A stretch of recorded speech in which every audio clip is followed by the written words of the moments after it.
Give me a moment, please.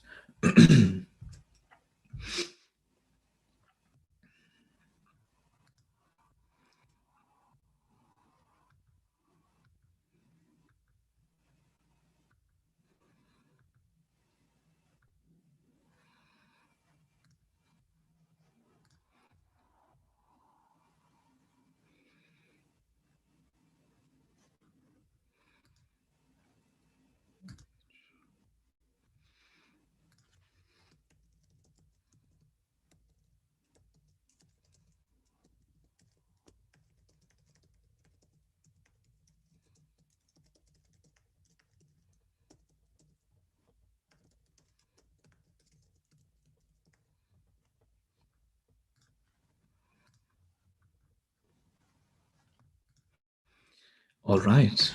So, is everyone refreshed? I am so ready for bed now. Okay, the show will continue. So, the talk, the evening talk, I thought, with also Pushpa's question on how we sort of go on to the Dhammanupassana and sort of that area of things, and also with the questions that we received with regards to the Vipassana practice, I thought it would be good to focus on the Vipassana Upaklesha for the talk, right? To sort of understand the intentions by which, or the positions that we have to be within for or to be able to develop in the path of Vipassana, right? So whilst we, through this talk, the points will be more practical experiences, experienced not by just by myself, but also by generally the meditative community, what they would experience. So we are not going into the theoretical aspects, but we are going into the practical aspects of the Vipassana Upaklesha, and through which I hope that you will also look out for pointers which elucidate the position or the mentality is expected by a Vipassana meditator, which that knowledge of the Upaklesha and the practical experiences would hint at. Okay? Would hint at.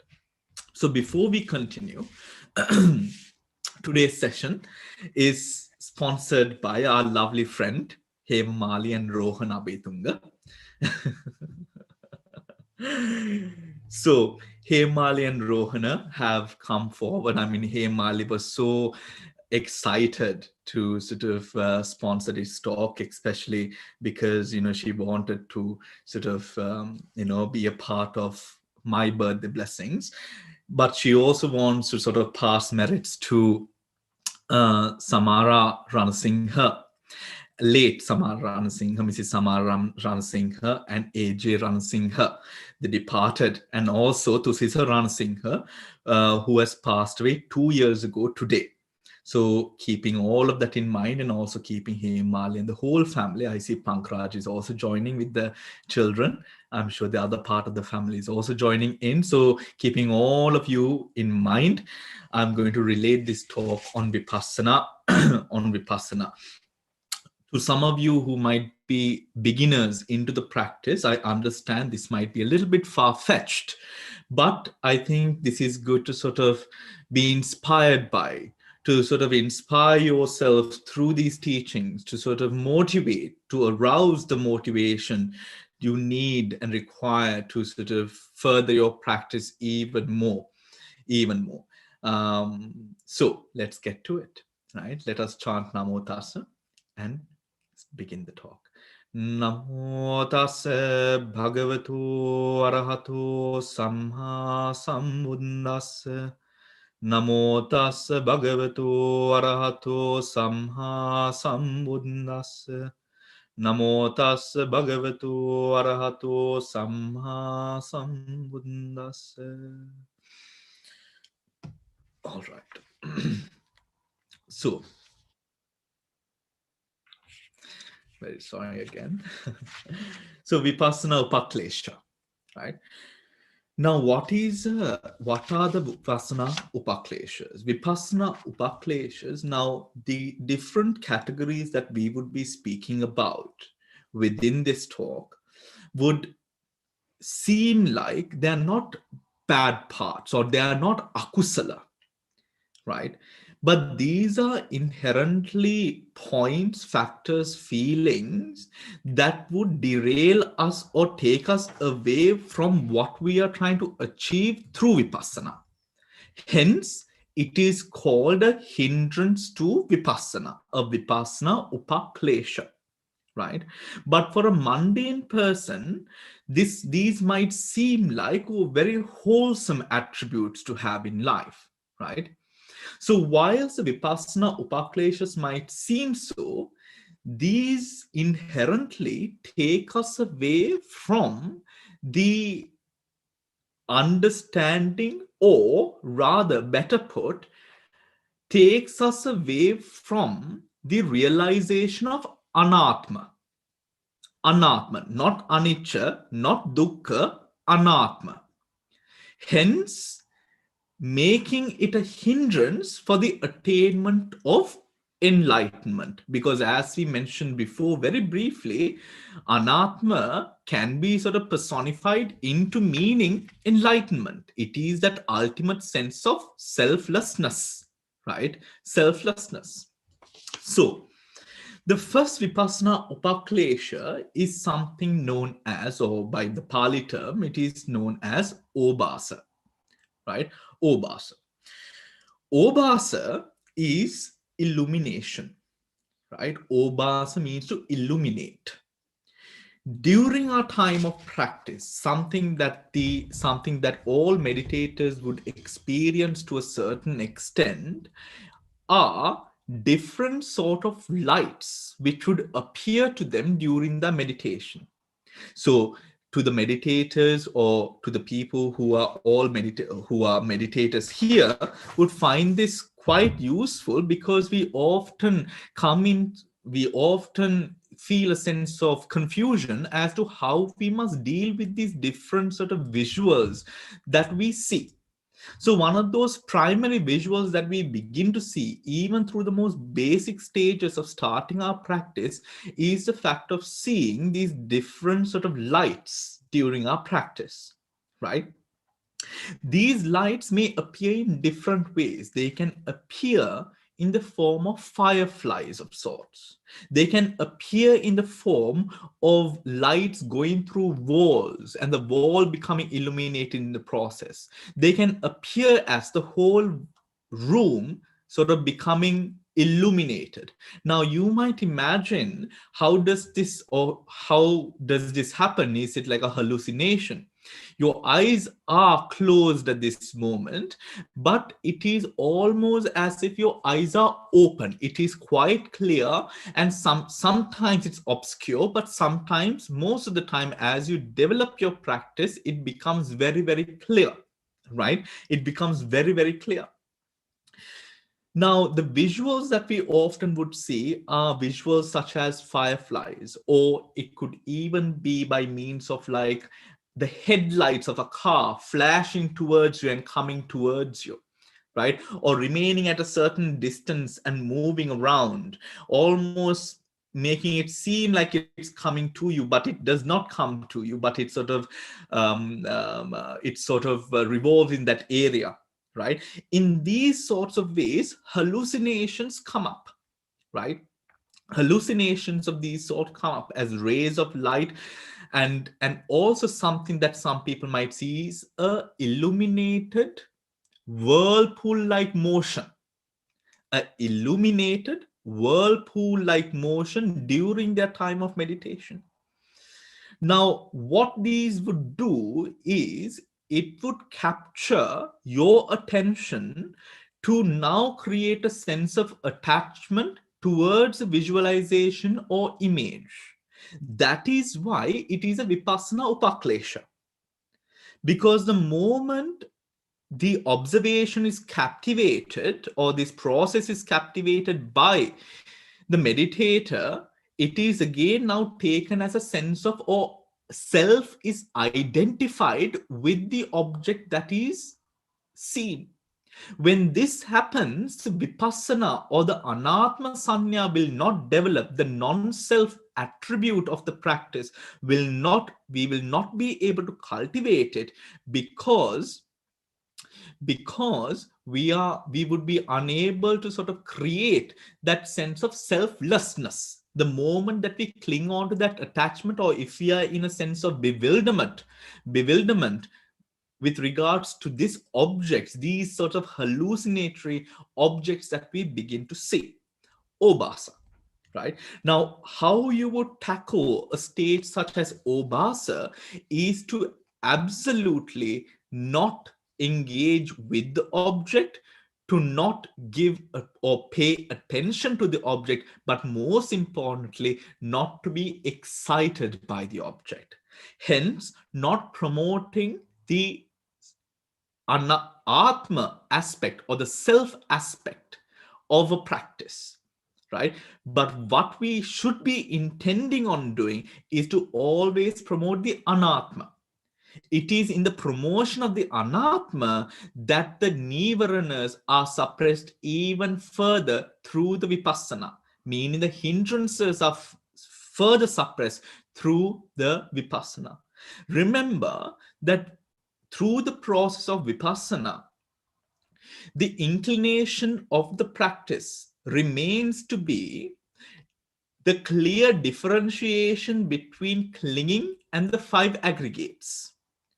The five aggregates and the clinging appear almost together when we first begin the practice.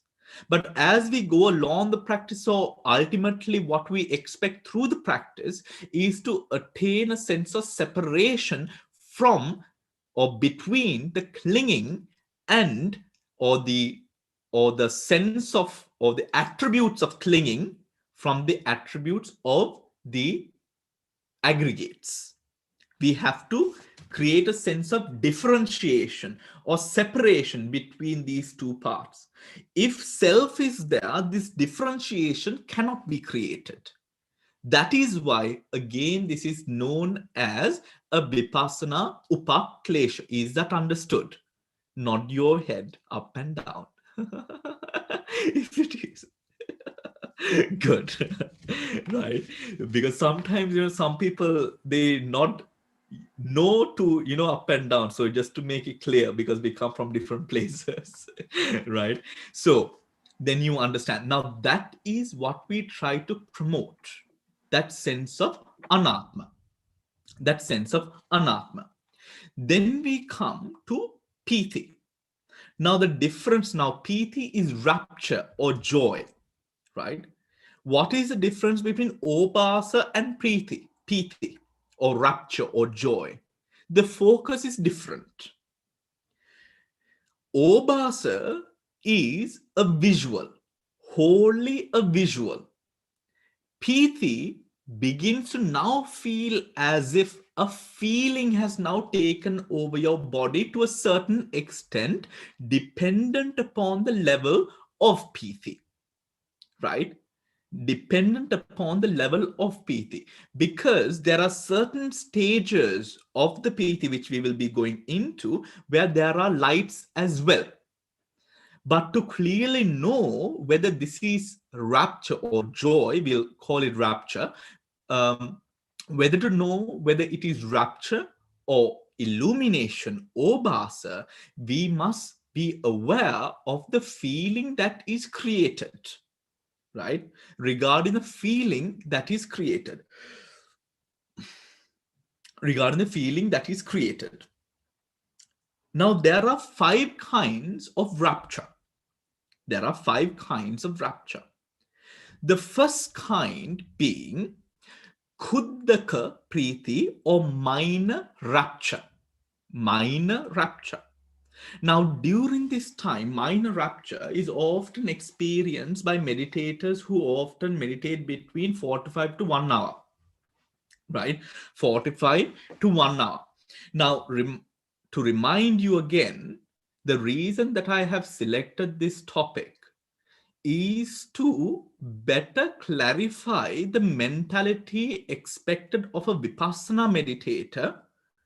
That is the reason I have selected this topic for you, right? So understanding the hindrances, because again, the hindrances seem so wholesome and good, understanding the way these hindrances arise would give us a clearer idea about what the Vipassana practice essentially is, right? This is the reason why I have selected this topic for the talk, right? There are 5 kinds of rapture. The first being Kuddaka or minor rapture, right? Minor rapture. Gayani, do you have a question? You put your hand up. Okay, maybe it's a mistake. All right. In minor rapture, a meditator would experience, or it is known that a meditator would experience these types of feelings. The first of feelings and visuals. The first being white clouds like formations, cloudy white clouds. It can be both, right? Like formations just above the nose or in front of you, floating in the air almost as if you can touch it by the tip of your nose sometimes, right? Now, in certain practices, what happens is you can meditate in a way why this becomes, or this cloud like figure becomes unified to a solid circular figure, right? However, that figure becomes a nimitta later on. At this state, it is just clearly an upaklesha. It is not developed. Think of it in this way, right? Let's take a, a tree of some sort that bears some fruit, let's say a vegetable, let's say corn. Huh? Now, the corn can be eaten, I'm presuming, I don't know, I'm guessing, can only be eaten when the corn is ripened, right? Can you eat the corn before it's ripened? No, right? No one here knows, wrong crowd. No one here knows, but we'll assume that we can't eat it before ripe, right? Similarly, now the corn can only be eaten if it's ripened. The white cloud is only of use if it forms a solid nimitta. Do you understand? Before that, if we are going to be enthralled with it, it's now going to clearly be a upaklesha, right? It's clearly going to be an upaklesha because it is going to now not be something that is going to be useful for you. Rather, it is only going to excite you to a level where you feel like you've attained something, right? One of the attributes of Vipassana Upaklesha is also the fact that it gives you an idea that you might be enlightened, right? That is also a factor of Vipassana Upaklesha, because most of these Upakleshas, they feel very good, right? Especially now when we come to Passaddhi, it feels so good. Almost as good as, you don't even want enlightenment. You feel like if it is not already enlightenment, it's so pleasurable, right? So when that happens, you're trapped. You don't want to go any more further, right? You will now square yourself to that sort of notion, to that level of experience. That is why it becomes an upaklesha, a hindrance to the cultivation, the development, the further development of vipassana. Then we have, whilst kuddaka or this minor rapture arises, hair stands on your the hair on your skin stands, right? And this gives a numb yet relaxing yet a weirdly a weirdly tinkling but positively tingling sensation, almost as if the whole body is now awake, right? Almost as if the whole body is now awake, right? Another experience that can be experienced by a meditator is crying, right? Meditators start crying whilst they are meditating, right? This is not because you do not remember anything which is sad, or you do not remember anything that is worth crying, but the feeling of the situation itself is a moving experience, is a moving experience. Hence, we experience, or you find yourself just suddenly crying, right? Suddenly crying. But this crying is not like, not like you would cry when your beloved partner dies. It's not that kind of a cry, right? This is this is just tears that will start dropping, but it'll be somewhat uncontrollable as well. You will just start tearing up, and tears will sort of be rolling down your face, your cheeks, right? Then we have Kanika Pithi, right? Kanikapithi is momentary rapture, right? The second type of Pithi, the second of the five, right? Momentary rapture. Now, momentary rapture can appear in different ways, right? In different ways, and can be rather confusing as well, right? Can be rather confusing as well. A meditator would experience momentary preeti by seeing flashes of lights, almost like thunder sometimes. Flashes of lights, sparks, right? Twitching of the feet or the hands, right? Sometimes, it's like a nervous twitch. There was actually a monk, I remember, he was twitching so hard that he hit the monk next to him. The monk next to him woke up in quite surprised, and he thought that this was a violent attack. But it really wasn't. This monk was twitching, right? And this really does happen, right? This really does happen. The stiffness creates a sense of strong stiffness in the body, right? The body can also, one could experience the body becomes quite hot, right? And heated up, right? Almost as if you might be running a fever, but you feel quite all right, right? The meditator could also experience shivering, seeing of red colors, right? The hair of the body rising slightly, and also a sense of itchiness. Now, when all of these things happen, now itchiness, now these things happen very often in meditation, but of course not like our friend who was bitten by ants during the meditation, but these are only experiences, right? These are only experiences where it somehow tries to catch your attention to take you away from the object, right?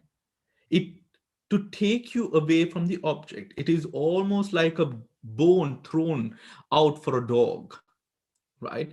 If you catch it, you will derail yourself from the practice, right? You will derail yourself from the practice. This is experienced through Kanika Pithi, Kanika, or momentary rapture. Then we have Okantika Preeti, or a flood of joy. This would sort of feel as if it is taking over, sort of brushing against the whole body in a very profoundly peaceful manner, yet it is also a Vipassana Upaklesha, right? A Vipassana Upaklesha. During this type of Pithi experience, a meditator's body might start to shake or tremble, right? Meditators also find themselves changing postures and moving without their knowledge. They might sit down for meditation facing north, get up facing south, right? In such a manner, they will sort of change posture. They don't know that this is happening, right? Their face, hands might start to twitch, right? Vomiting might happen, right? They could vomit. They can experience a certain very strong rumbling in the stomach even before the vomiting happens, right? Nausea, vomiting. The bodies can also experience a rhythmic movement, like wave like movement, right? Quite weird, isn't it? But these things happen very often. Some people, I know many, right? Actually, even myself, at a certain point when I was first meditating at PAOK, I was quite, taken aback and, caught out of surprise as well. So much so that I stopped meditating for a bit, right? Because, I mean, you feel, what the hell is going on? It is such a strong experience, right? So knowing these things gives you an upper hand in knowing what is actually going on with your practice. Remember, when I asked Pauk Sayadaw, and also when, actually, no, not Pauk Sayadaw, Venerable Aryadhamma, now in Aryadhamma, Venerable now in Aryadhamma, why this happens, what Bhante Aryadhamma said was this: the latent tendencies are so deeply rooted into our being. Essentially, through the practice of vipassana, what we are doing is we are shaking the roots of our existence. This shaking of roots, causing this disruption within the anusaya, that is what gives rise to these sorts of behaviors and feelings which arise or become kilesas or upakleshas to vipassana. That was what now in Aridhamma Swami Mahansa said to me when I asked him why these sorts of absurd, weird behaviors start to happen when you meditate, right? When you meditate. The body, to a person who is experiencing Okantika Preeti, the body might also start rocking back and forth very strongly. Some people also might rock side to side. I remember that my teacher used to meditate with a towel around her head because she was meditating on a narrow doorway, and she didn't want to bump her head, and she knew that she was rocking. Right? Someone had seen and told her, so she used to tie a towel around her head and meditate to avoid hurting herself during her meditation. Right? Hurting herself during the meditation.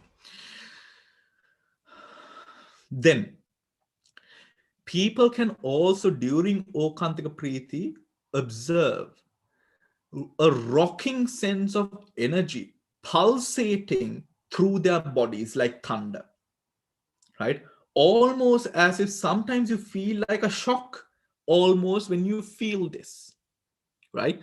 Okantika Preeti. Now, these are the ways that Okantika Preeti would arise, right? Now, I don't know if you've already got the hint, but each and every one of these things that would happen or arise are experiences which draw you again closer to the self. Re-establishing what we spoke of during the discussion, vipassana, or during the path of vipassana practice, what we essentially try to establish is the fact of non-self. The moment that we give into these sorts of sensations that would arise, or disruptions or distractions that would arise, we give into that self-categorization of the mind, which we have to steer clear of. Is that understood? Is that point understood? Yeah, good. Then we have Ubbenka Pisi, right? Which is uplifting joy, right? uplifting joy. Now, in this, a meditator might experience that their body, or is extending. The body feels like it is extending or moving upwards, right? Because it's a sense of a lifting sense, which is sort of pronounced in this level of rapture, right? There might be also feelings as if something, or maybe some crawling or some sort of legs, would try to sort of be climbing over your body, right? A sense of maybe very, very small sort of insect-like legs sort of climbing through your body or through your face, right? Through your body or through your face. Diarrhea might happen. A person can undergo severe diarrhea during this time as well, right? During this time as well. The body may bend backwards and forwards as if rocking in a rocking motion, completely unaware of what is happening. The body might feel during this time being swayed by the wind, right? Like there is a gust of wind and you are almost sort of leaning towards one side because the blow is so hard, right? Because the blow is so hard. There might be jumping motions of the body during this time. And when you are sitting down, the legs and the hands may sort of move upwards in a way that your position becomes a little bit, it becomes sort of pointed upwards in a way, right? It becomes pointed upwards in a way. These are experiences when a person goes through ubbenkapithi, or this uplifting sense of joy, right? This sense of rapture.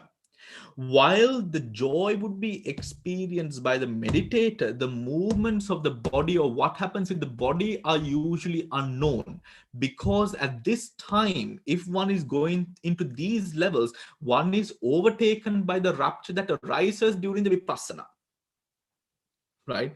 One is overtaken by the rapture that arises during the vipassana. Then we have the fifth one, which is pahana pithi, right? Which is this pervading rapture that is experienced, which can include feelings such as a feeling of coldness, which is spreading through the body. It spreads in a way, it's calming and soothing. It's very, very soothing, let me tell you. It is very, very soothing, as if on a hot day you take like something like one of those aromatic sort of skin wipes, and you sort of, which has a very cold sensation to it, and you're just wiping your body, but in a very deeper, more enthralling manner, just pervading and crossing all over the body, right? Prahana Pithi. Peace might set in occasionally to the mind, having a sense of deep calm and bliss during this practice, a sense of deep peace of mind, itchy feelings, drowsy feelings, right? And also feelings which then make the meditator want to open their eyes, right? Sort of feelings that are quite strong and unusual in terms of what they might be experiencing in pleasure, right? Which makes the meditator want to open their eyes, right? Now, these won't be experienced by each and every person, but these are the different variations of experiences that are often experienced, right? You might experience one or two or three of these, right? A person during this pervading time of happiness might also not want to move at all, right? Having clung on to that sort of pervading piti which is existent during the vipassana meditation period, right? He might not want to move at all. And Another part that one experiences is a flushing sensation, almost sort of in a way, not I don't want to use the word relieving, but in a way sort of feeling quite flush all over the body, right? Like a sort of like a freshening sensation, sort of overtaking the whole body, almost sweeping through the body. In a way, you feel this profound sense of calm, right? Profound sense of calm. Bluish, greenish, and emerald like colors also appear during this type of preeti experience, right? Emerald, blue, and green are specific to this type of piti that is experienced during this time of experiencing this piti. And sensations of ice on your body, strong sensations of striking cold in different parts of the body, or could begin at one part of the body and could spread around the whole body. These can be experienced very often during this last stage of rapture, which is a very, very strong feeling, right? Which is a very strong feeling. Remember that these feelings can be quite secondary to the primary feeling of rapture that one experiences, right? These, take these as, maybe I don't want to use the word side effects, but they can arise as quite ancillary experiences to the main form of preeti that one experience, to that category of preeti that one is at, right? Now, those are the 5 types of preeti, rapture, and those respective experiences under rapture. I am very sorry to those of you who are just joining in as beginning meditators. This might seem like quite irrelevant to you, but I think it can be quite inspirational in a way to know that that you might have a long way to go. So let's get started as soon as possible. Right? Passaddhi is the third vipassana upaklesha. Passaddhi is tranquility, right? Passaddhi is tranquility. Tranquility of what? Tranquility of mental factors and consciousness. During this time, it is almost as if you've attained to the deepest of jhana, absorption experiences, and you are there in profound tranquility of mind. People often suspect that they have actually now attained enlightenment, that they have actually attained enlightenment at this stage of experiencing passaddhi, right? Passaddhi. What do they experience? They might experience sensations where they may feel quiet, peaceful state resembling the attainment of insight, which is nibbana. They will not have any sort of restlessness or mental dialogue going on in their minds. They feel a sense of deep calm and bliss. Mindful acknowledgement becomes very easy when going through passaddhi, right? A meditator feels comfortably cool to an extent that they are very comfortable in the postures, on the seats, or wherever or however they might be sitting. They will not fidget about or move about at all. They feel very satisfied with the states that they have also attained to, right? So it is a state where it creates a sense of satisfaction and comfort with regard to the position you are in. How does this derail one or become a vipassana upaklesha? Because it is showing you're looking for a diamond, it's showing you a gem, something of that sort, right? It's showing you a lower class of happiness, pleasure, bliss in and through which what happens is you will now get entangled with this or get attracted to this sort of comfort and not want to carry on in your vipassana, thus becoming a vipassana upaklesha. This passaddhi is life changing. Why?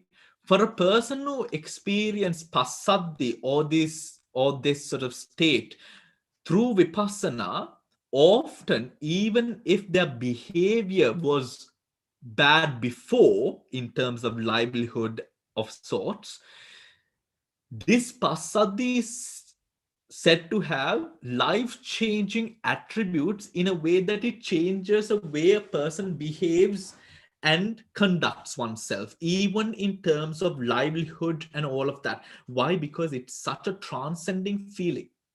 However, the mistake that we would often make is to identify with this feeling, thinking this feeling or grasping onto this feeling, thinking that it is enlightenment.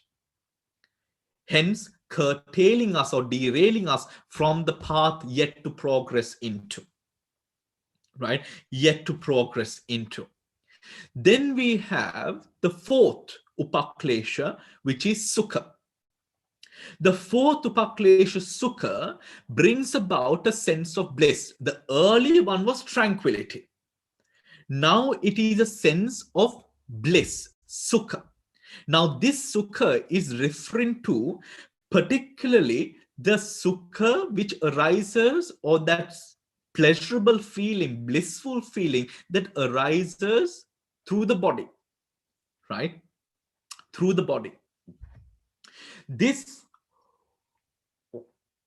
feeling will bring about again a keen sense of comfort, a keen sense of comfort, where a meditator might not want to even move away from the meditation for long periods of time. He will continue practicing for long periods of time, but the motivation for this practice is not vipassana. Now, if attached onto, becomes the fact of clinging on to the bliss. Does that make a point with regard to the meditation practice? What we have to then avoid? It does, doesn't it? Right? It becomes not vipassana, and by vipassana we mean the appreciation of impermanent suffering and non-self, but now it becomes the experience of bliss, the experience of bliss. Some would also, when they experience this sort of bliss during the meditation, they would often say that they have never experienced this sort of happiness ever in their whole entire lives, right? I mean, this sort of happiness is something that you would absolutely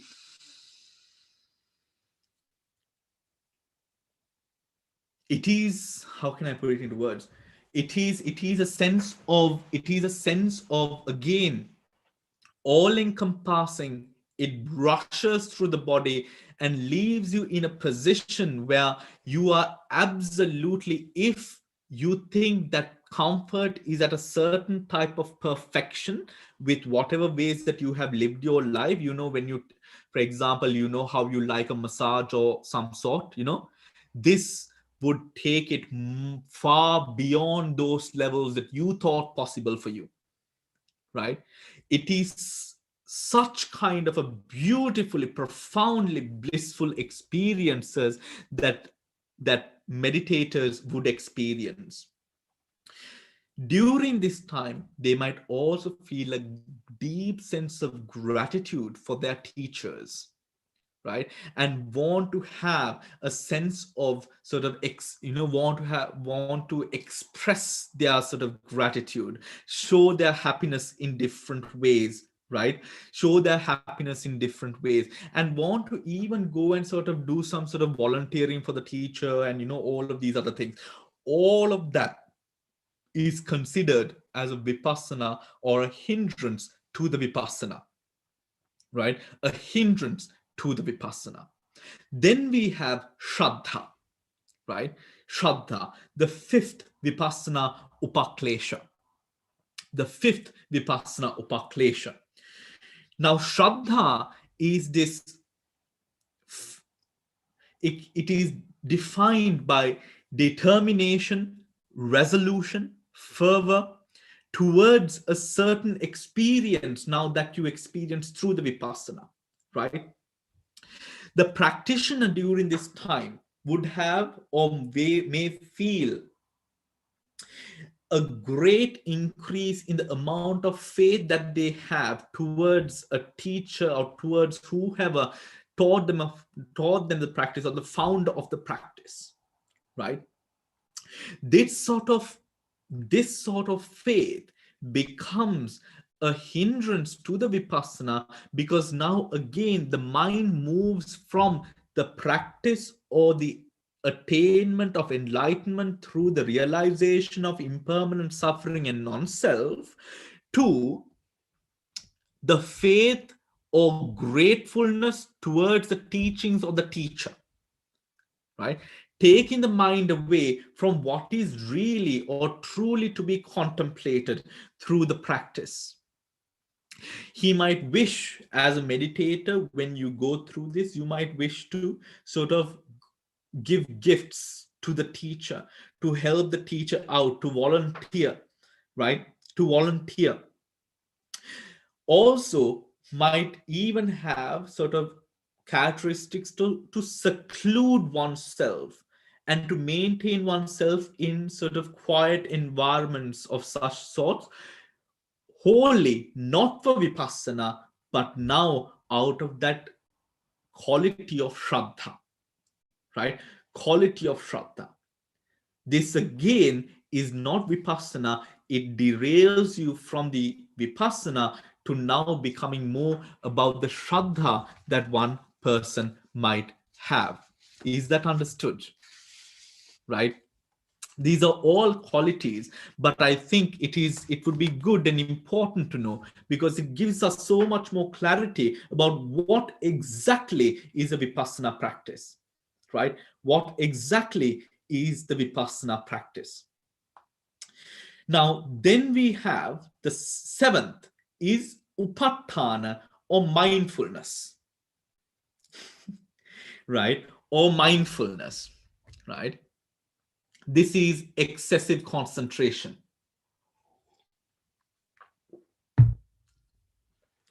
Excessive concentration, right? When the concentration is too much, what could often happen to a meditator is, when an element of the past or the future arises, he gets trapped into that element of the past or the future. Because the concentration is very strong, it is difficult to now detach oneself from that element. That is what that sense of mindfulness speaks about here. The excessive mindfulness clings on to, or would actually, cling is not the right word. It focuses upon an aspect that could arise during your meditation, and because of this clinging that could or would arise, it would be very difficult for the meditator to move on from that part. For example, we have spoken of, when you start meditating, you feel this sense of heightened emotions, where you feel a sense of sensitiveness, heightened sensitiveness. You get angry quite fast, you're emotional, right? In a very similar manner, but much, much more powerful than that, is this quality called upatthana, which is a hindrance to the meditation.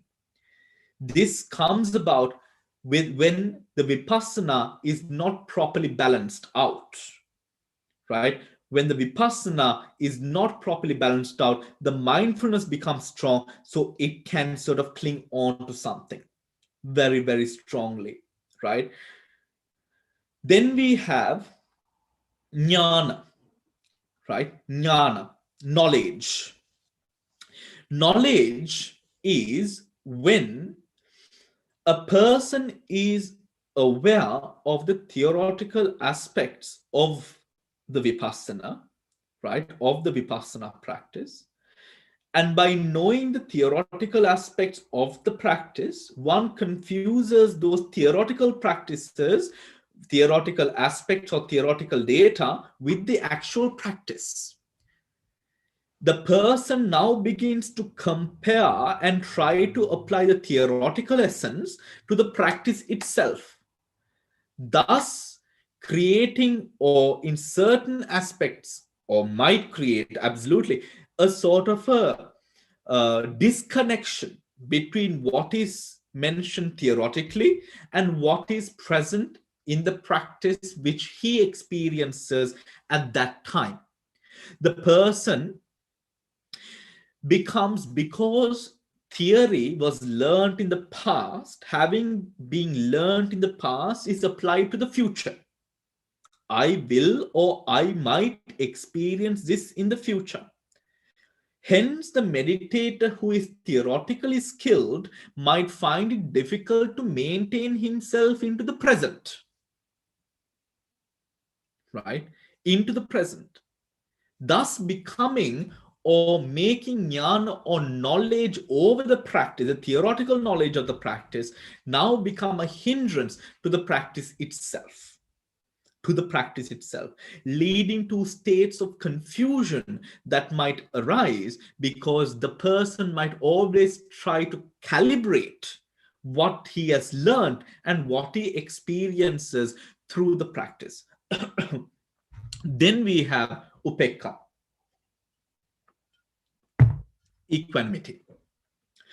Upekka is a vipassana upaklesha, or a hindrance to meditation in this way.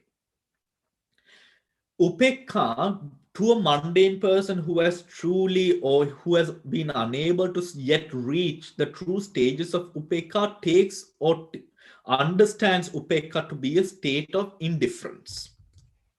Within this state of indifference, or when cultivating this sort of sense of indifference, he has the same, or applies the same indifference to elements of the satipatthana, or the four foundations of mindfulness.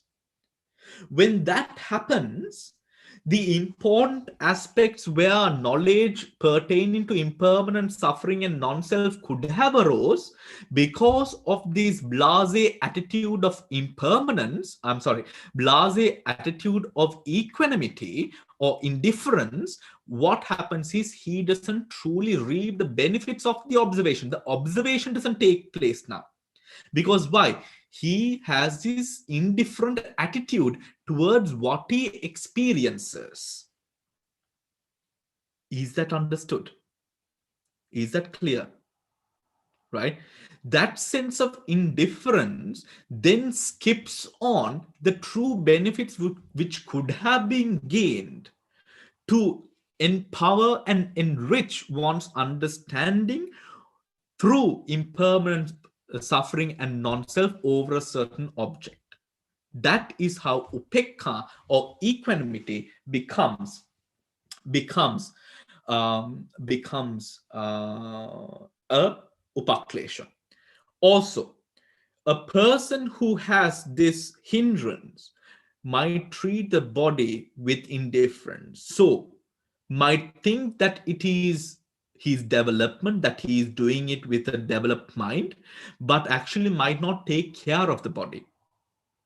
Have an indifferent attitude towards the state of the body itself, thus leading to positions where now he could sort of harm himself in a way, not by cutting himself or anything like that, harming himself in a way where he might exert himself with a feeling or with a sense of indifference to the pain or pleasure that he might experience.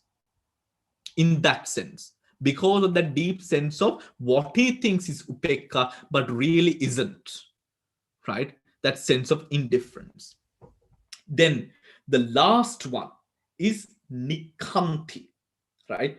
Nikkanti is gratification, right? Gratification.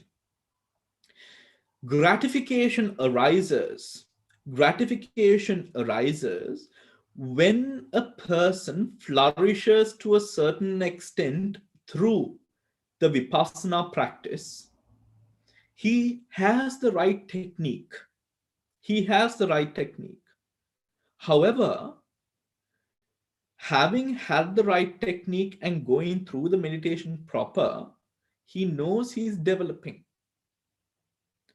The sense of gratification, happiness that he derives from that development becomes a hindrance now. Is that understood? Right? That sense of accomplishment that arises within a person with regards to the practice, the acquisition of various objects, nimittas, happiness, even balance, mindfulness, that happiness that arises becomes something that could now become a vipassana upaklesha. Is that understood? Right? So it is truly, I mean, when you look at it, it is truly a path which needs to be treaded upon with great clarity, isn't it? Right? With great clarity, reinforcing in every aspect the sense of non-self.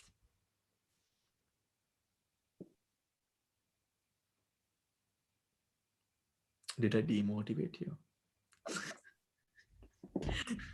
Bhante, these factors are so close to the 7 factors of enlightenment, Saptabhunjanga on one side, but they're upakleshas, right? Because all those things that you're talking about, the passaddhi and the equanimity and the mindfulness, the calming, but they're all there. On the other hand, they're also very similar to the fine motor consciousnesses, the piti and the sukha. So all the time, because you are developing those for those things, you're developing these for enlightenment, and then Good point, Dil. Let me explain that. In the Saptabhojjhanga focus is upon true qualities. These upakleshas or hindrances to vipassana that we have spoken about is about excitement. Excitement, which now a practice which essentially began with what? Attaining Nibbana. Vipassana is for that, right? Vipassana procures the understanding of impermanent suffering and non-self, allowing people, allowing practitioners to attain the Eightfold Noble Truth by which they attain enlightenment as taught by the Buddha. That is where the practice started. As the practice goes on, what happens is these factors create these sort of experiences which give people a dominating sense of pleasure and happiness. The upakleshas are not about the qualities, they are about those feelings that create excitement. Is that understood, Dil? Yeah, thank you, Bhante. Right? It is about these feelings that then create the experiences. So whilst they can seem very similar to the factors of enlightenment, right, they're truly about that sense of excitement which can arise, so taking you away from that sense of non-self. In creating a sense where now the practice began in a way where you wanted to go into non-self, but now you end up going into self. That is what these hindrances to insight happens to be. Is that understood? Right? Wonderful. So we are just in time. I didn't think that we could finish, but we are just in time. Yes, Mala. Bhante, I found your talk very interesting because a long time ago, I saw a person having experienced one of these upakleshas, Okantika. We are sitting down, all of us are sitting down meditating, and all of a sudden she started thrashing her arms around, crying, and it was as if she was performing a drill. And we didn't know what to do, and we shook her up, and then we woke her up. So we had to wake up because we didn't know what to do. Sure. So I was wondering, if you see a person like that, what should you do? Somebody sort of behaving abnormally like that. Sure. What I would usually do, or what I have actually happened to deal with it 2 times actually. And what I would usually do is, first of all, never touch them, right? Go close to them. And for example, just as I might guide them, I might guide you in meditation, you go close to them, or make sure you don't touch them, and you guide them out of it. Right? How do you guide them out? Like you would do a guided meditation, right? You can guide them out of it, out of that state. Some of them, now that has to be done. That has to be done usually if they are quite aggressive. If not, you just leave them be. They will just wake up when they are done with their meditation, right? If they're quite aggressive, if you think that they will hurt themselves, then we have to wake them up, right? And you don't touch them. Why? Because it can create a sense of panic, and which can lead to sort of a feel of trauma, right? So you do not touch them, right? You do not touch them in that sense, right? So guiding them out of it is then something that you could do, if it is, because it is very difficult. Some people don't even wake up until they're done with, because they don't have feeling over their bodies, right, during this time of meditation, right? So what I have done, and both times where it has got aggressive, I have guided them out of it, and it has worked, right? But to a meditator who might be experiencing this unaware, but is told later on, what they could do is they stop vipassana, come into tranquility meditation, strengthen the tranquility meditation, and go back into vipassana. They should not continue on vipassana just, with just disregarding it, because it will keep on coming back. Right? It will keep on coming back. Sometimes they also start grinding their teeth. Right? Sometimes they also, with Okantika, they also start grinding their teeth, and this can hurt their teeth in the long run. Right? So then what they have to be told is come out of it, go into tranquility practices, and then go back into vipassana later. This actually happens a lot in Mahasi and Goenka techniques, right? Because they go into vipassana. There's nothing wrong in it. It only happens. It rarely happens. But because they go into insight meditation without the tranquility practices, they don't have enough time to polish up their awareness, right? So then it happens very often in Mahasi and Goenka practice traditions to the meditators, But it is not a big thing. It rarely happens, but it can happen, right? We were all teenagers at the time, and we didn't know what to do. And we were really scared. They were possessed. And this happens only with Vipassana or with the others as well? Only Vipassana. So best to avoid that then. No. No, Eileen, you are looking for a point. I'm scared now, honestly. No. No. I mean, these, it would be very rare that it would go into a situation where it becomes aggressive of that sort, right? Remember again, but there will be some movement or so to some extent, because really you're shaking the core of your being, isn't it? You're intrinsically, through insight, you're really shaking the core of your being. Thus, this happens in this sort of a way, right? But as you sort of carry on with your practice in the right sort of way, you will experience that it becomes very much manageable, and people often do not go into those stages, right? Anyways, this is the end. Thank you very much. If you have any questions, you can come to the meditation class and we can answer questions there. We need to get into the meditation now, right? So it's the last meditation session of the day, 12 hours down, 1 more hour to go. One more hour to go. I mean, I think, of course, this is. I mean, it's not easy. It's very difficult, and but congratulations to all of you who have sort of stuck it through and really pushed yourself to stay from 8 o'clock in the morning. What I'm going to be doing is I'm going to jump into bed right after this, so because I'm out. So let us get into our practice. Yeah. Let's comfortably sit down, comfortably on a cushion or chair. We are going to do 30 minutes or so of Vipassana and then go into Metta Bhavana to end the session, right? To end the session.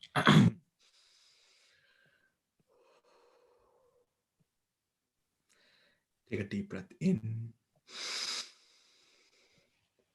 We might be tired, but as this is the last session of the day, let's give it our everything. And allow ourselves to completely come into the present, taking a deep breath in.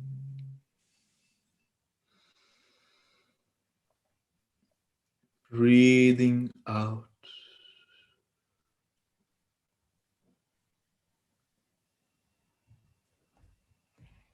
Deep breath in, gently having your eyes closed. Breathing out, relaxing, relaxing, relaxing.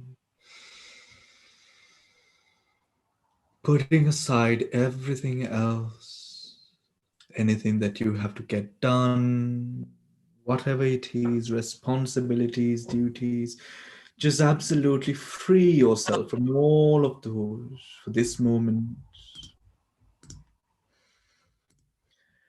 And allow yourself to fully arrive into the present, into the present.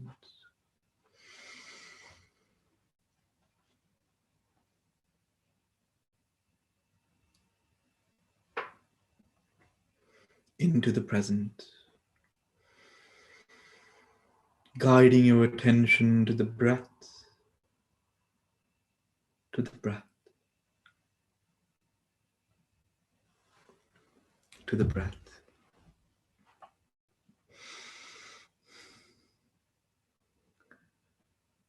Observing each and every moment of the breath without any sense of control, attachment.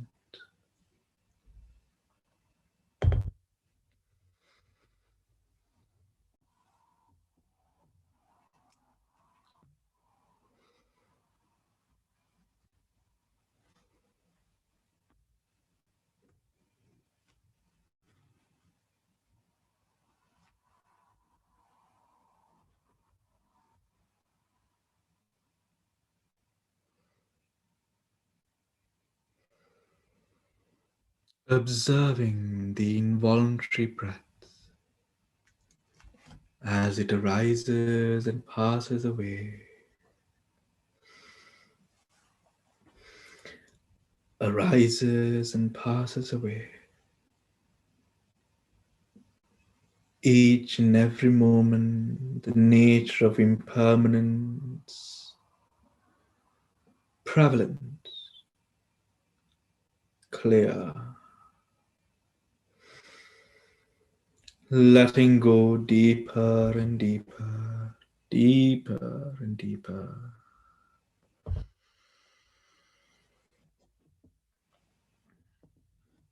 Deeper and deeper.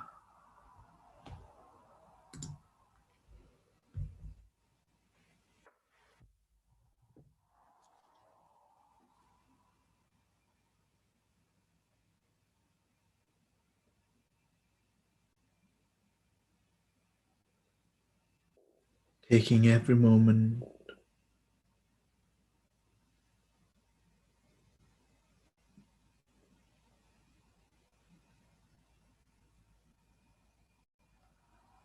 as a new, fresh moment.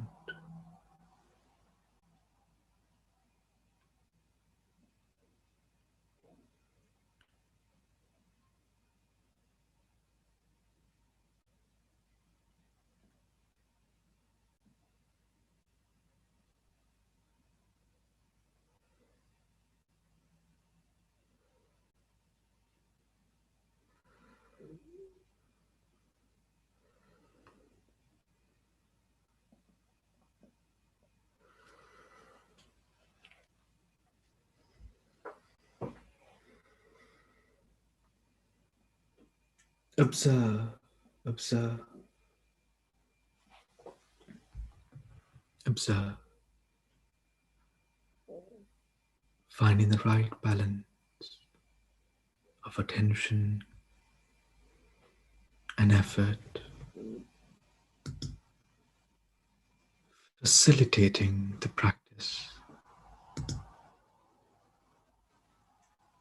deeper and deeper.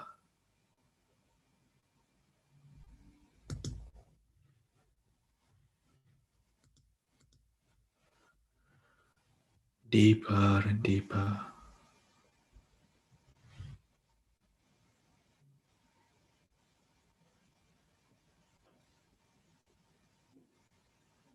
Be completely relaxed throughout the meditation. You are simply to just be aware, to just be aware of the breath, the involuntary, organic breath.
Observe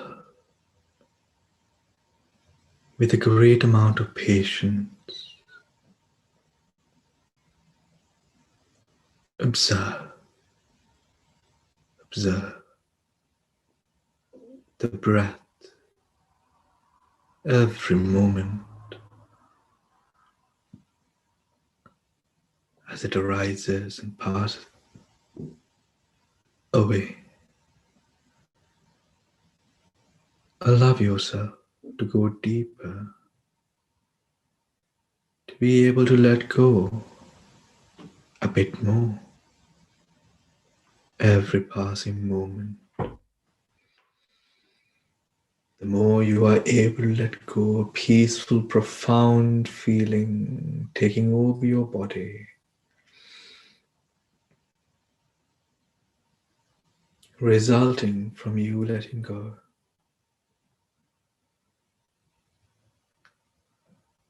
The breath becoming clearer and clearer. Observe. Observe.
Observing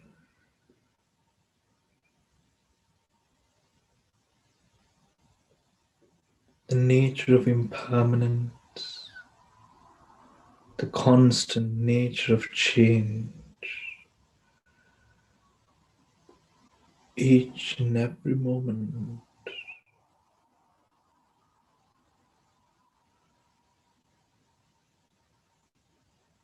Each and every moment.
Love yourself.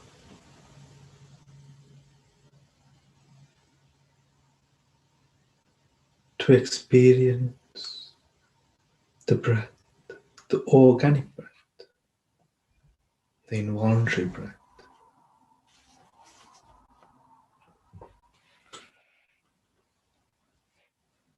As it arises and passes away, arises and passes away.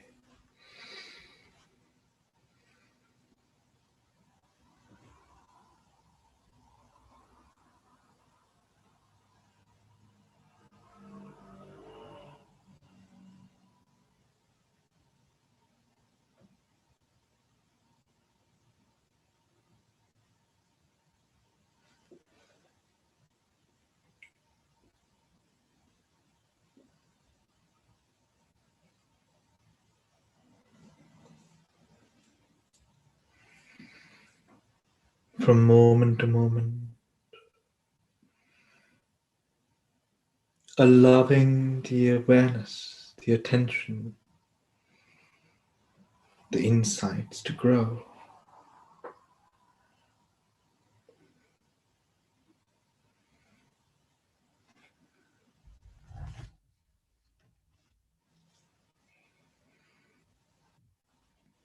Being very patient with yourself, very patient.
Gently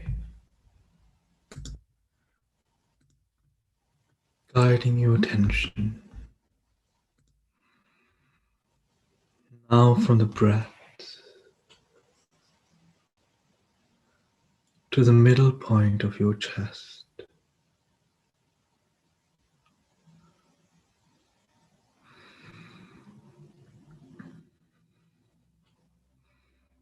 Minding the posture.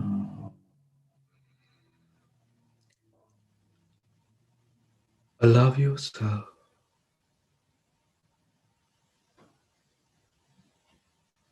to master all the loving kindness that you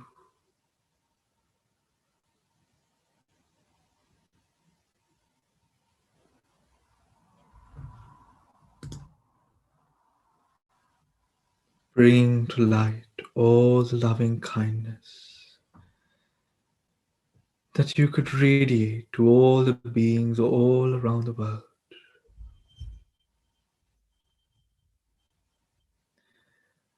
Allow yourself to now, just like the sun radiates its rays of light in all directions,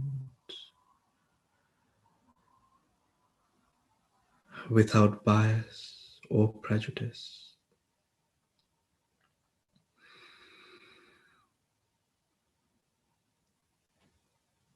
Radiate your thoughts of goodwill and loving kindness in all directions to all beings all around you.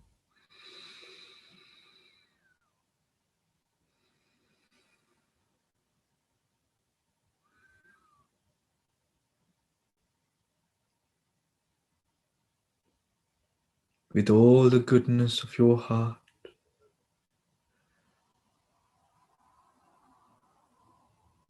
may all beings be well and happy.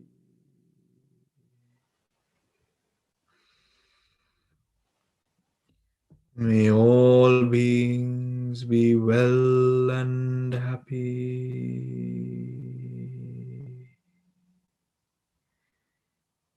May all beings be well and happy.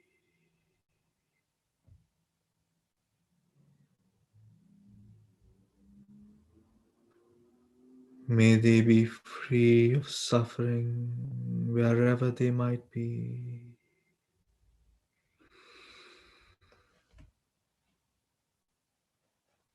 Regardless of caste or creed, color, religion, putting all of that aside,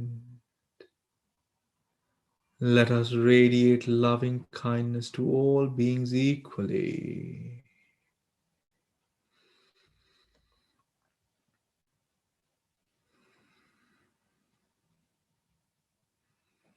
May all beings be well and happy. Like a little sun shining your radiance of loving kindness in all directions. To all the people in your house, wherever you might be staying, related or otherwise, may they all be touched by this wisdom, based loving kindness. May all beings be well and happy.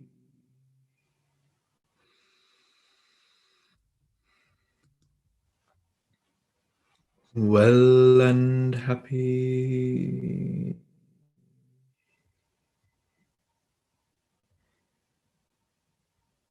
Well and happy.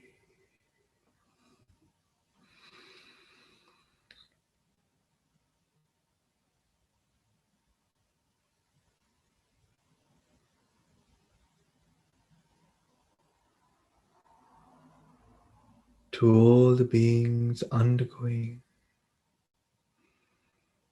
some sort of suffering and pain in the world,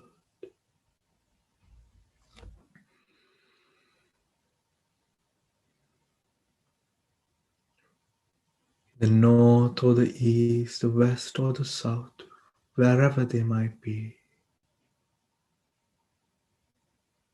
to all these beings experiencing pain, suffering, instability, may they all be well and happy, well and happy,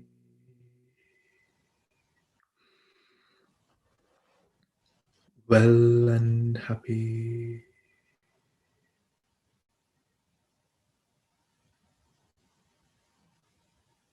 May they have the strength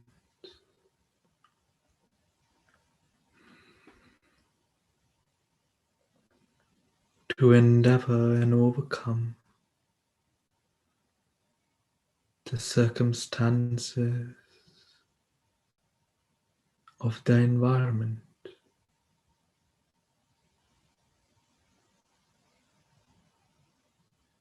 May their minds and bodies have the strength to fight the anxiety and sadness that they might feel cornered by.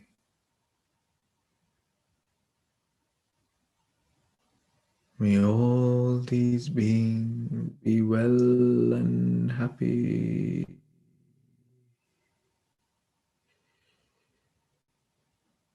May they be strong in mind and body.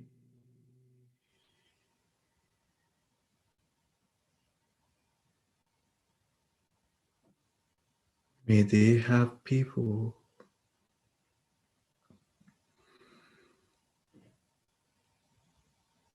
around them who will protect them and care for them.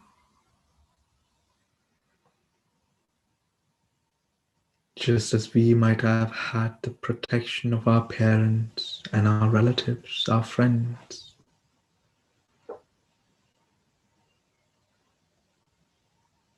May they be protected and feel protected.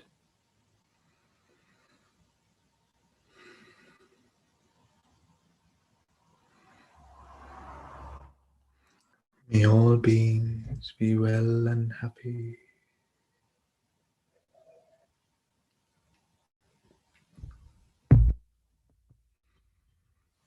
Be well and happy. Be well and happy.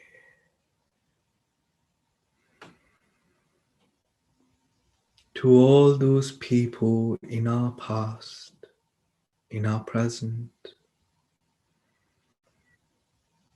who have supported us and guided us in the right way. Even those who tried but failed, regardless. To all those beings who had some good intention towards us.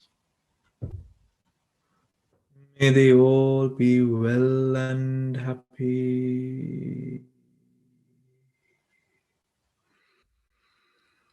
Well and happy.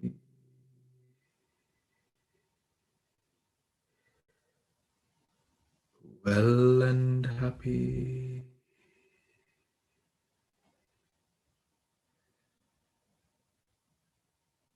Well and happy.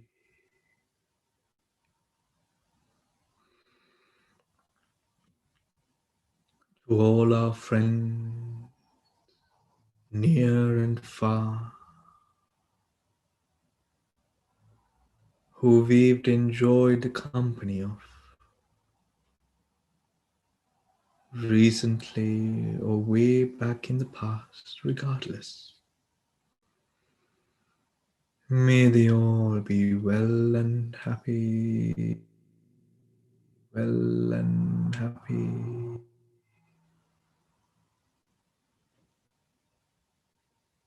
May they be free of any form of adversity.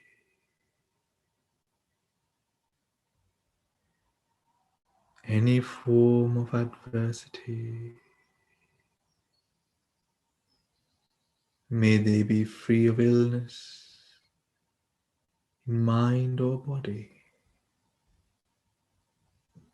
May they all be healthy, healthy. Just like the sun shines in all directions,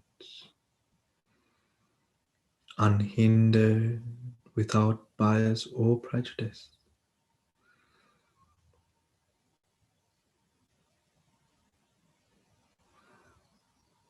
May my vibrations of loving kindness and goodwill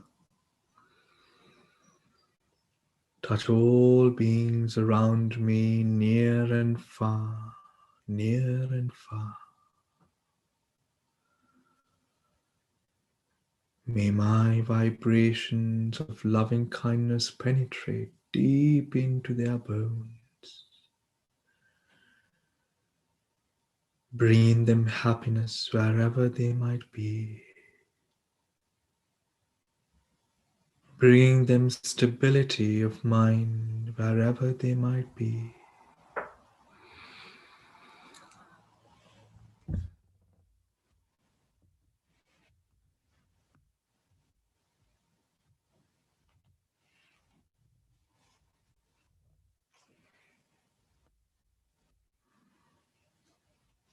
Bring them good fortune,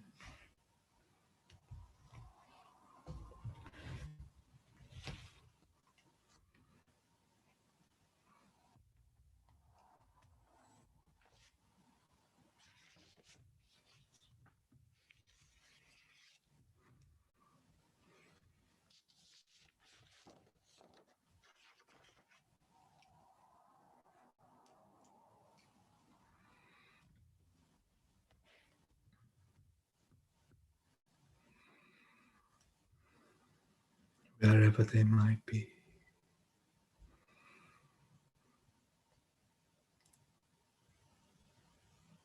With a heart full of compassion and love, with a deep sense of gratitude towards his mind and body, to everyone wholesome in your life.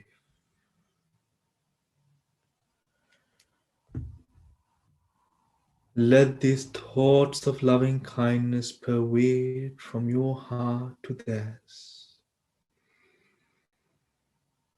May all these beings be well and happy.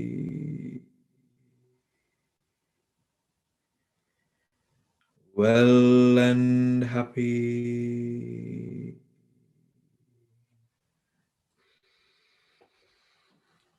Well and happy.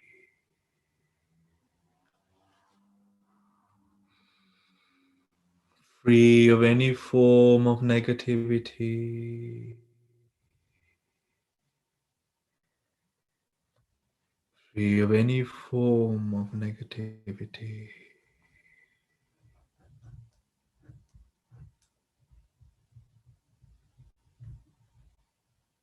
From east to west, north to south, in all directions.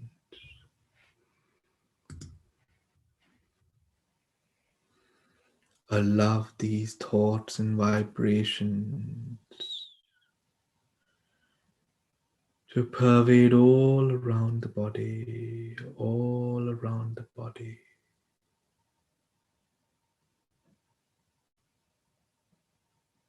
With all the loving kindness that you can muster.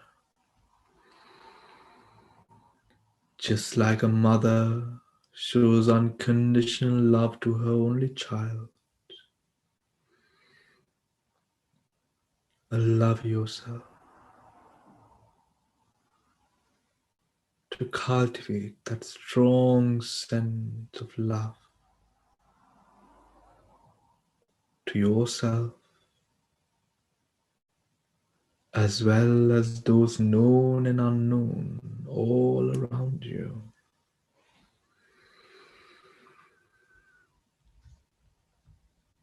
To the trees, the animals, the plants,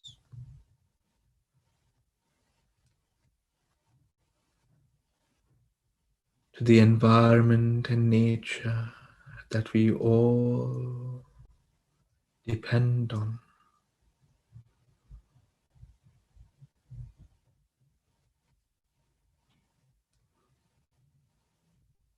May all these beings be well and happy.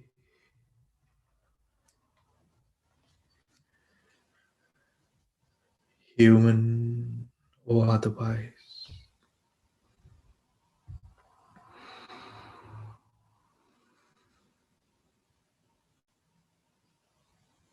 Radiating, radiating. Vibration of love. Without expecting anything in return.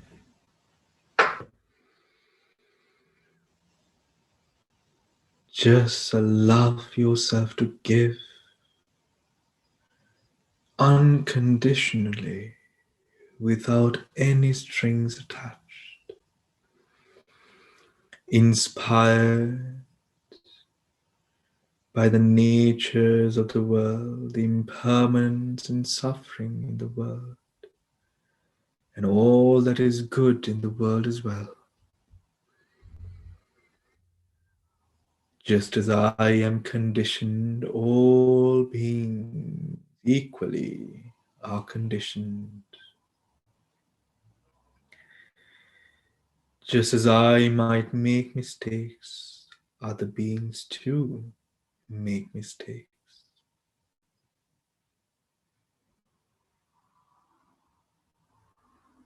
So without holding any of these mistakes against a person,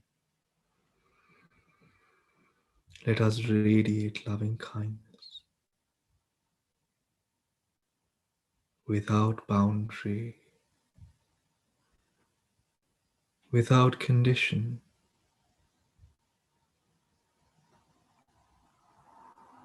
with utmost selflessness. May all beings be well and happy.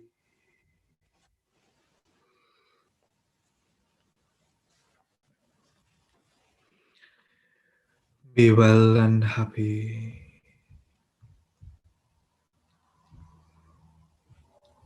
Be well and happy.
Taking every moment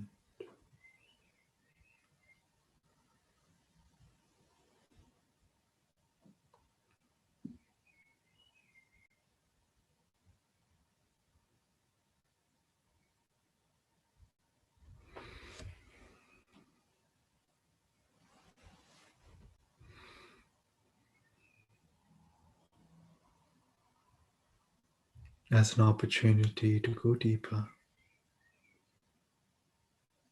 guiding your attention to the breath as you take a deep breath in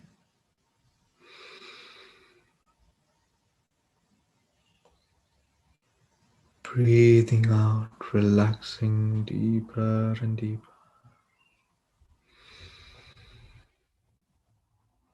Deeper and deeper, relaxing the mind and the body.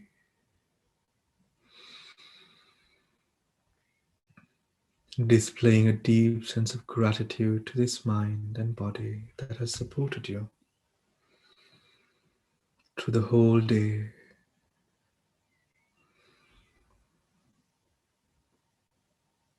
Through the practice, through the meditation.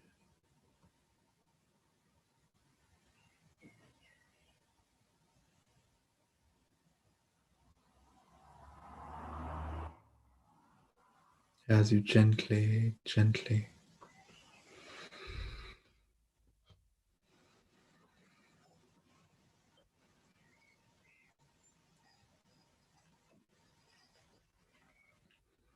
take another deep breath in, filling up the chest, filling up the chest. Breathing out very gently, becoming aware of the five senses, five senses.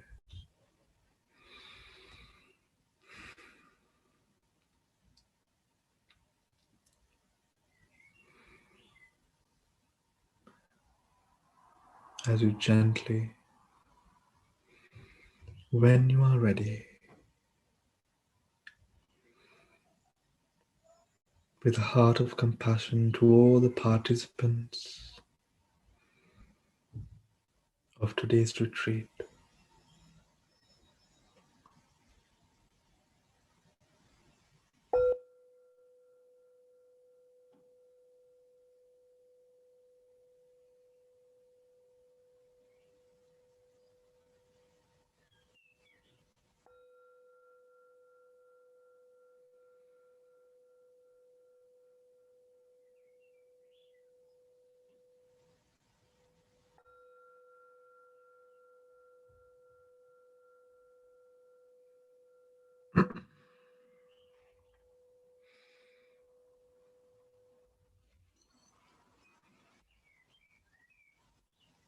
all right.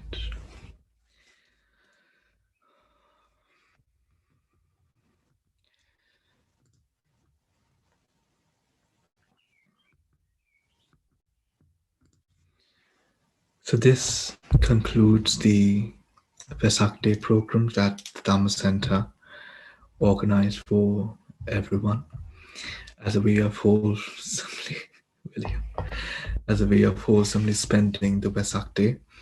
And I think for 2 years, I remember as Sri Lankans, back in Sri Lanka, they complain about, because for 2 years, we've not been able to have Bauddha Lokama, the Vesak.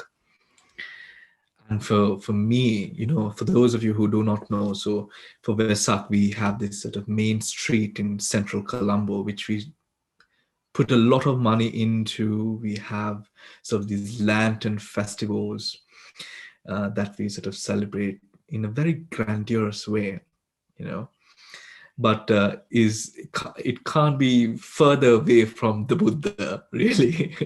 It is so away from Buddhism, and it is more like a carnival of sorts, inspired by Vesak, of course, and we've not been able to have it. But I'm quite happy that we have not been able to have it, because it is just a drug infested drunken party, really, in the name of Vesak.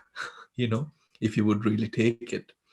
But I think the best way that we could really celebrate the Buddha's birthday is in the teachings that the Buddha has left us with.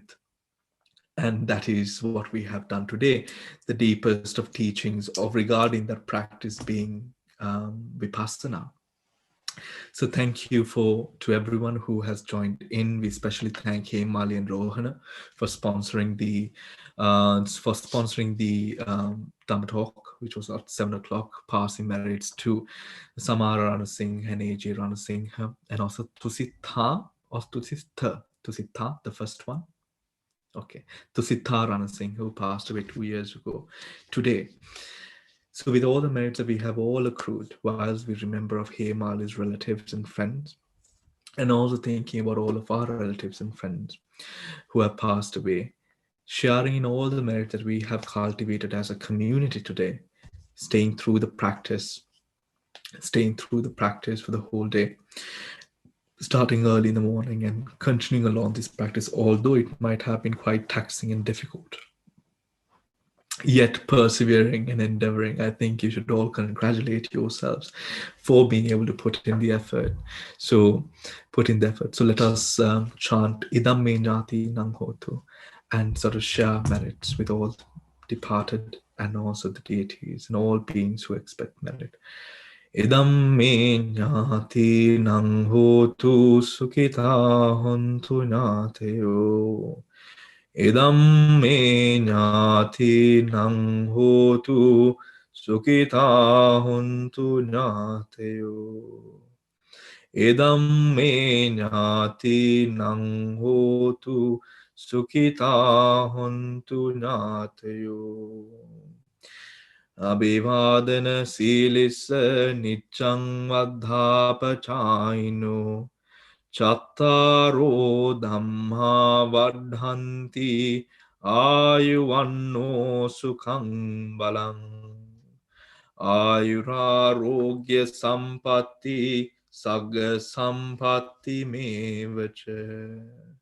Ato nimbana sampatti iminate saminjatu. All the very best. Have a wonderful rest of the night.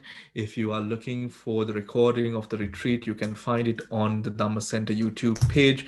The access to the YouTube page, just type Dhamma Center on YouTube, it'll come up.